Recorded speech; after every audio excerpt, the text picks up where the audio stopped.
ओम नमो भगवते वासुदेवाय। ओम नमो भगवते वासुदेवाय। ओम नमो भगवते वासुदेवाय।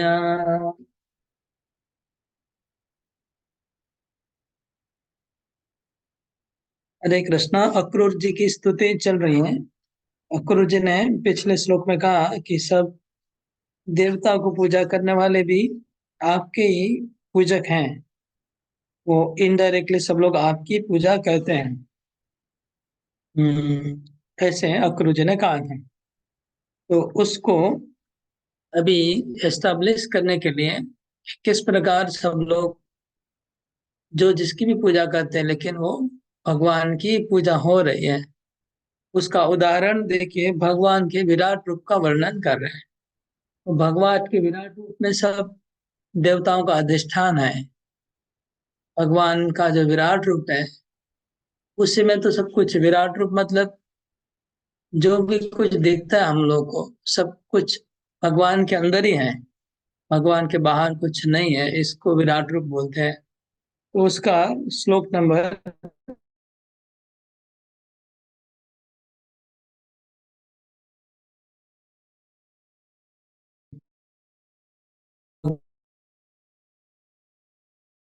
इस- इसलिए बहुत विराट रूप का कि विराट रूप एक काल्पनिक है, वो सत्य नहीं। जाति के सारा विश्व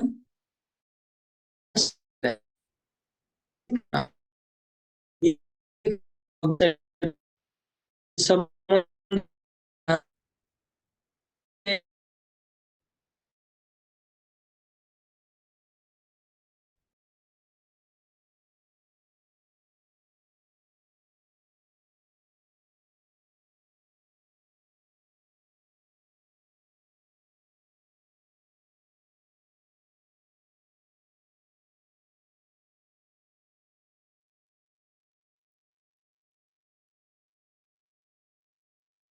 हरे कृष्ण। नेट का थोड़ा प्रॉब्लम हो गया था, वापस आ गया। हम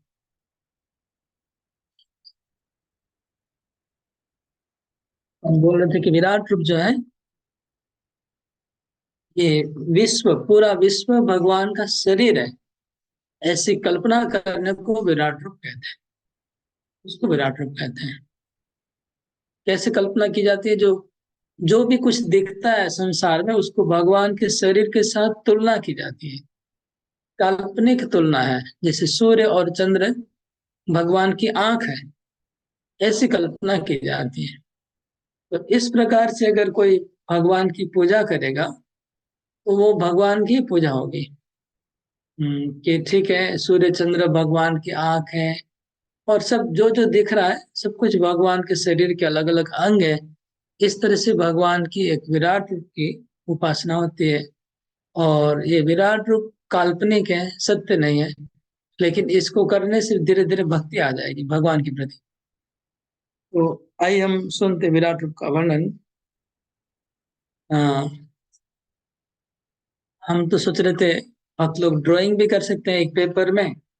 ठीक है, भगवान का एक फोटो बना के उसमें कहाँ पर कौन सा चीज है ब्रह्मांड का, उसका एक ड्राइंग, बहुत सिंपल ड्राइंग भी बना सकते हैं।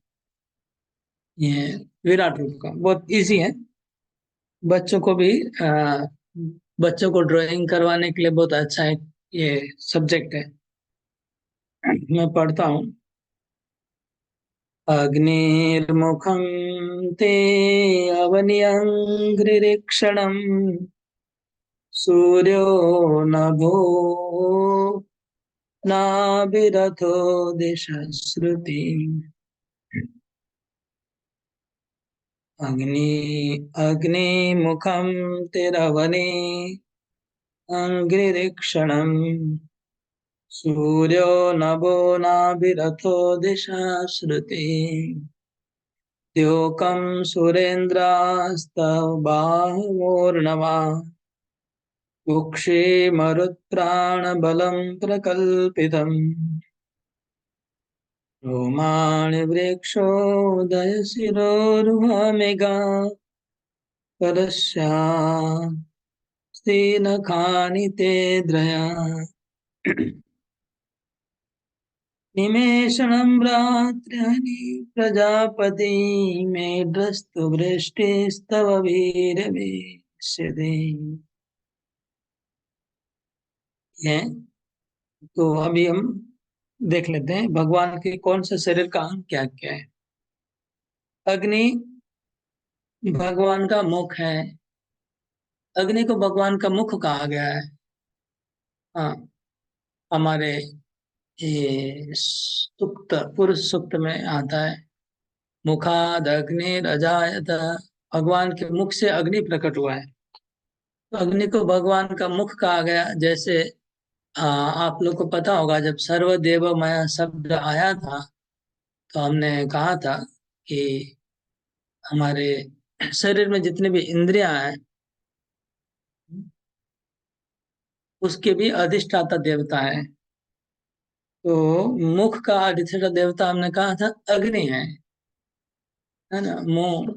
तो यहाँ पर लिखा है अग्नि मुखम। तो अग्नि के द्वारा भगवान भोजन करते हैं, यज्ञ में आहुति देते हैं तो भगवान भोजन करते हैं। तो अग्नि भगवान का प्रतिनिधित्व करता है, भगवान के मुख का।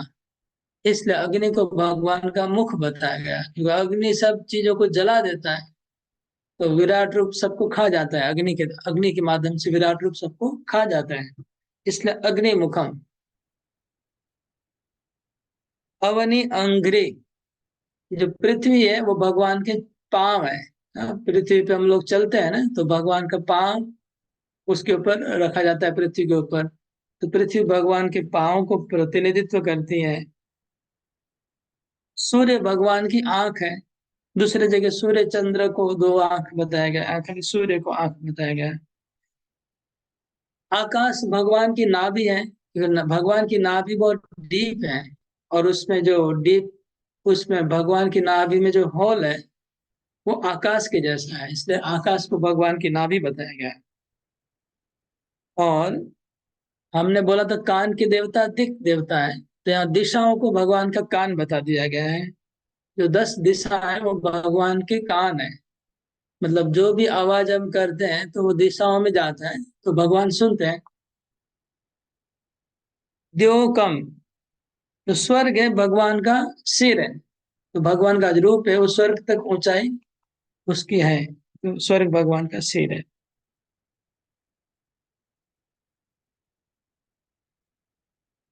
और देवता लोग भगवान की भुजाएं हैं, क्योंकि देवताओं का काम है सुरक्षा प्रदान करना सब जीवों को, इसलिए भगवान की भुजाओं का काम देवता लोग करते हैं। और समुद्र जो है भगवान का पेट है, कि पेट के अंदर बहुत पानी रहता है, खाना पीना रहता है। हाँ, पेट में जब पानी पीते हैं तो जैसे इस प्रकार समुद्र पूरा भगवान का पेट हो गया। और भगवान के जो पवन है, हवा जो चलती है, वो भगवान की प्राण वायु, विराट रूप के प्राण वायु है। विराट रूप के प्राण, जो श्वास प्रश्वास क्या है, हवा चलती है वो। और वृक्ष, जितने भी वृक्ष है वो विराट रूप के रोम है।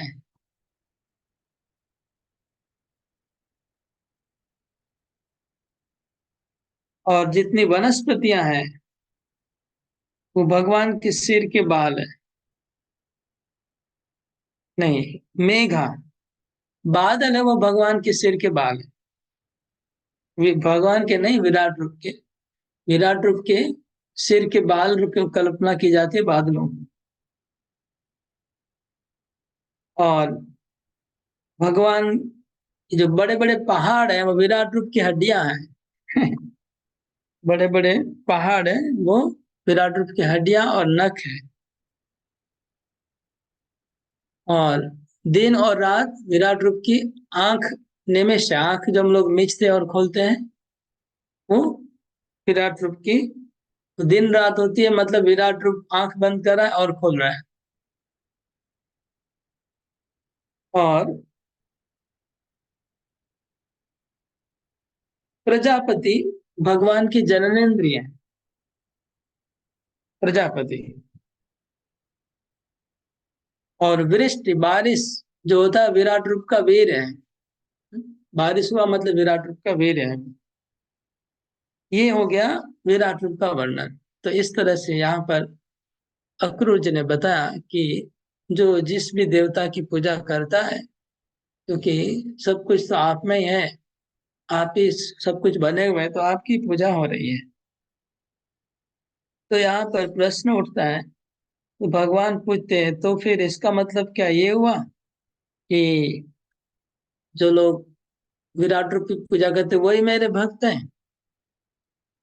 तो फिर मेरा जो डायरेक्ट भक्ति करते हैं इसमें इसमें अंतर क्या है?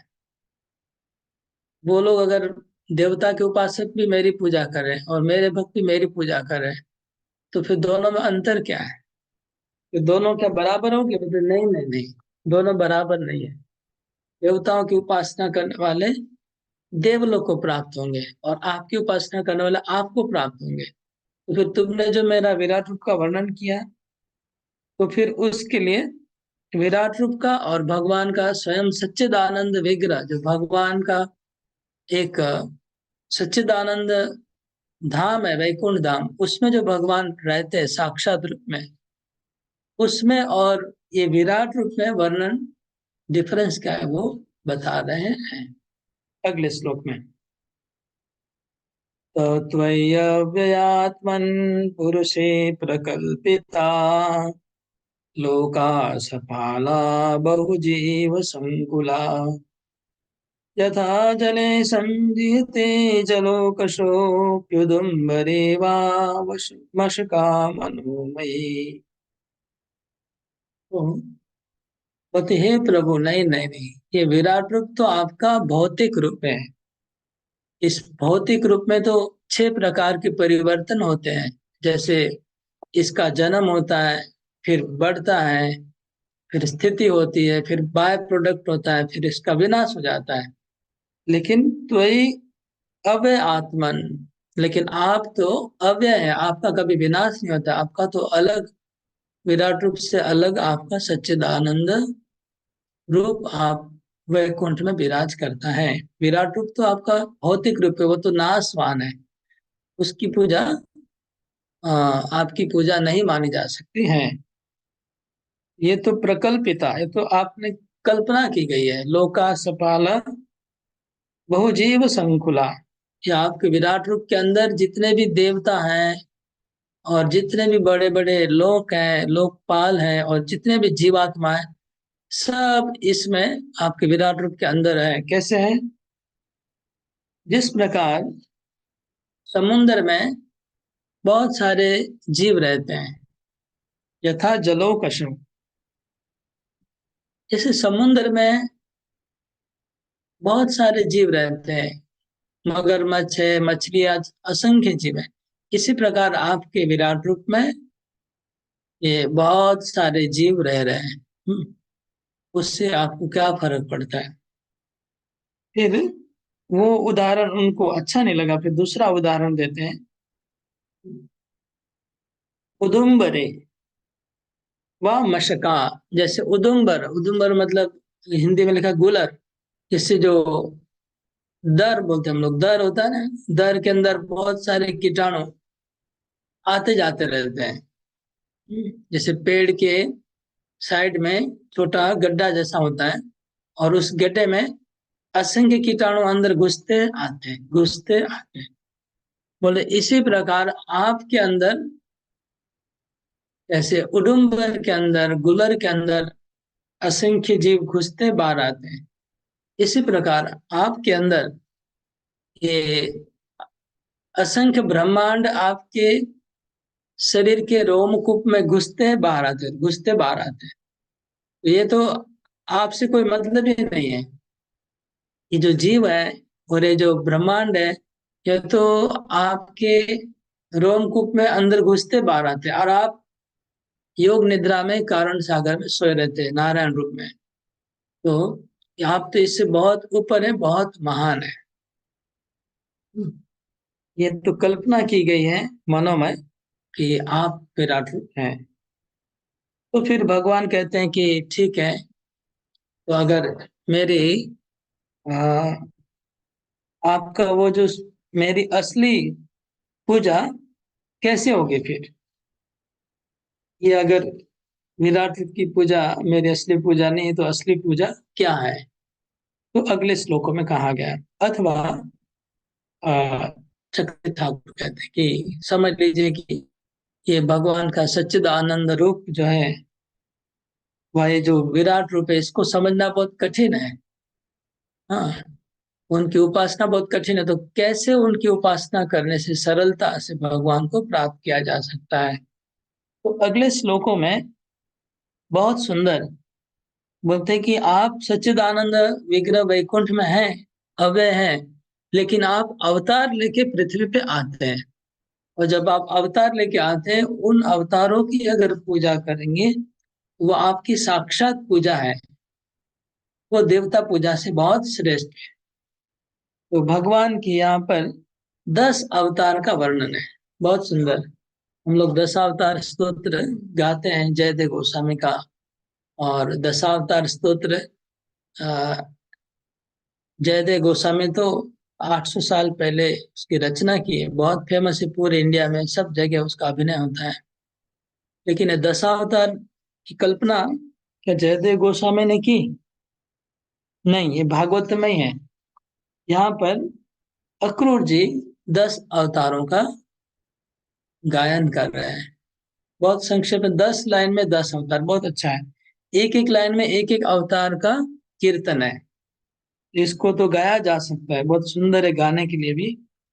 हम्म, इसमें थोड़ा सा फर्क है। 10 अवतार में हयग्रीव का नाम नहीं है, मतलब घोड़े का अवतार भगवान का, उसका नहीं। इसमें हयग्रीव का नाम ऐड किया गया है, और बलराम जी का नाम को इसमें साइड में रखा गया है, इसलिए 10 अवतार हो गया।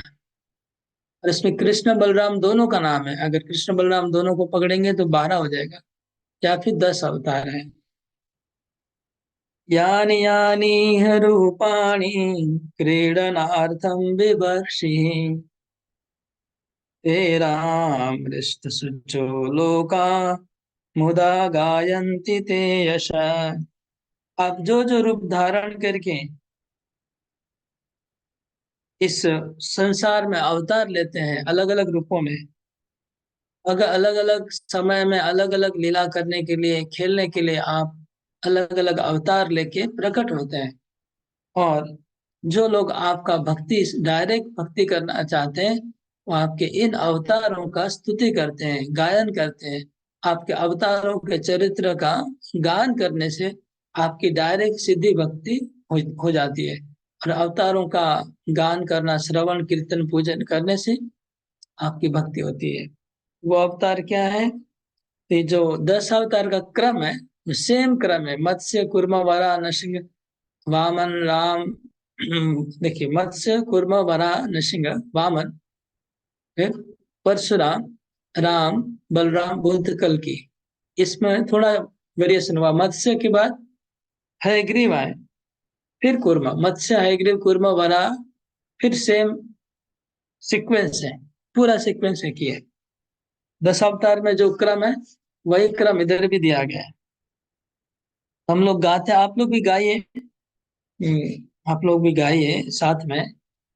10 अवतार बहुत अच्छा है, स्तोत्र के जैसा है। नमः कारणमत्स्याय प्रलयाब्धिचराय च अयशीर्ष्णे नमस्तुभ्यं मधुकैटभमृत्यवे। नमः कारणमत्स्याय प्रलयाब्धिचराय च अयशीर्ष्णे नमस्तुभ्यं मधुकैटभमृत्यवे।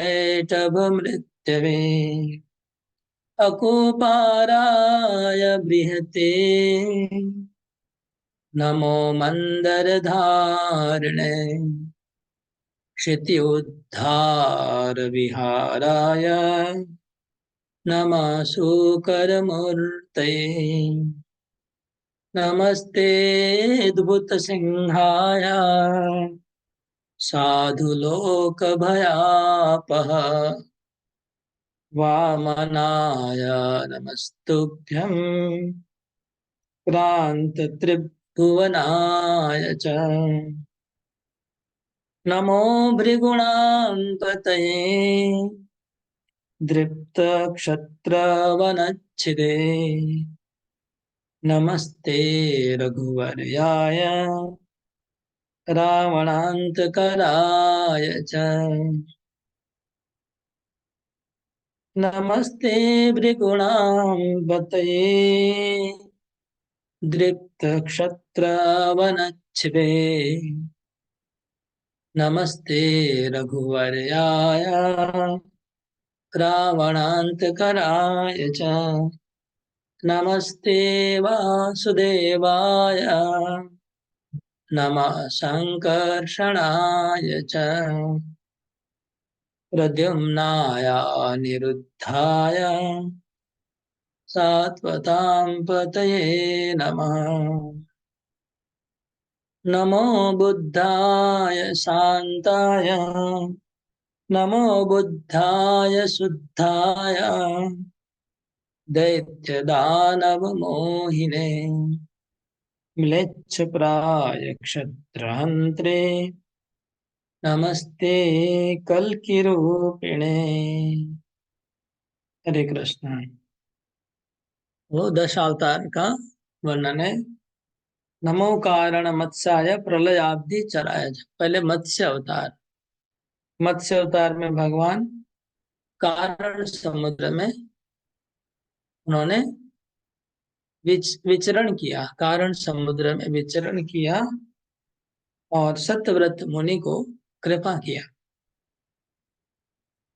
दूसरा अवतार है हयग्रीव, मतलब जिनका घोड़े, आधा घोड़ा है, घोड़े का सर है और नीचे का भाग मनुष्य के जैसा है। ये हयग्रीव अवतार है, मतलब ग्रीवा उनकी घोड़े की है। उन्होंने मधु कैटव नाम के दो राक्षसों को मारा। तीसरा अवतार कूर्म अवतार है, जिन्होंने मंदराचल पर्वत को अपनी पीठ के ऊपर धारण कर किया जब समुद्र मंथन हुआ था। चौथा अवतार है वराह अवतार, क्षिति उद्धार विहाराय। पृथ्वी को जब रसातल में डूब गई थी तो भगवान ने शुक्र रूप धारण करके, वराह रूप धारण करके उसको उद्धार किया। नमस्ते अद्भुत सिंहाय, अद्भुत सिंहाय फेमस है, सब लोग जानते हैं। नरसिंह भगवान साधु लोक भयापा, साधुओं को भय को दूर करने वाले हैं। भयापा मतलब भय को दूर करने वाले। पांच हो गया ना। छठा वामन देव, वामन देव वामनाय नमस्तुभ्यम क्रांत त्रिभुवनाय। उन्होंने तीनों भुवन को अतिक्रांत किया तीन पग भूमि के द्वारा। सातवां नमो भृगुणाम पतये, भृगुपति परशुराम क्षत्र वनच्छिदे, जिन्होंने क्षत्रियों का वन को कुठार से काट के छेद डाला। 8 नंबर भगवान से रघुनाथ रावणांत कराय च। नमस्ते रघुवराय रावणांत कराय च। रघुवराय रघुपति श्री रामचंद्र का है, जिन्होंने रावण का अंत किया। ओके, अभी यहाँ पर दशावतार में बलराम जी का नाम आता है। तो बलराम जी मतलब संकर्षण है, और संकर्षण को अकेले तो नहीं रख सकते, इसलिए उनका हमेशा चार लोग एक साथ रहते हैं, वासुदेव, संकर्षण, प्रद्युम्न, अनिरुद्ध। इसलिए चारों का नाम एक साथ ले रहे हैं। वासुदेव, संकर्षण, प्रद्युम्न, अनिरुद्ध, इन चारों को नमस्कार करता हूँ। ये लोग एक्चुअली द्वारका की और मथुरा की चार व्यू हैं। अक्रूर जी इनके ही भक्त है, तो द्वारका मथुरा में, इसलिए चारों का नाम एक साथ लिया। फिर हो गया 9 नंबर बुद्ध भगवान। नमो बुद्धाय शुद्धाय दैत्य दानव मोहन। बुद्ध भगवान को नमस्कार करते हैं जिन्होंने दैत्य दानव को मोहित किया। और फिर 10 नंबर कल की अवतार, जिन्होंने म्लेच्छों का नाश करने वाले कल के अवतार को हम नमस्कार करते हैं। हरे कृष्णा। तो इन 10 अवतारों के बारे में मैं सोच रहा हूँ थोड़ा और डिटेल में कल बताऊंगा। ये कुछ कुछ पॉइंट्स है उसको एक्सप्लेन करना है कल, क्योंकि आज आ, हो गया टाइम। कल के क्लास में इसको डिटेल से हम लोग समझेंगे। हरे कृष्णा कृष्ण कृष्ण हरे हरे, हरे राम राम राम हरे हरे। श्रील प्रभुपाद की जय।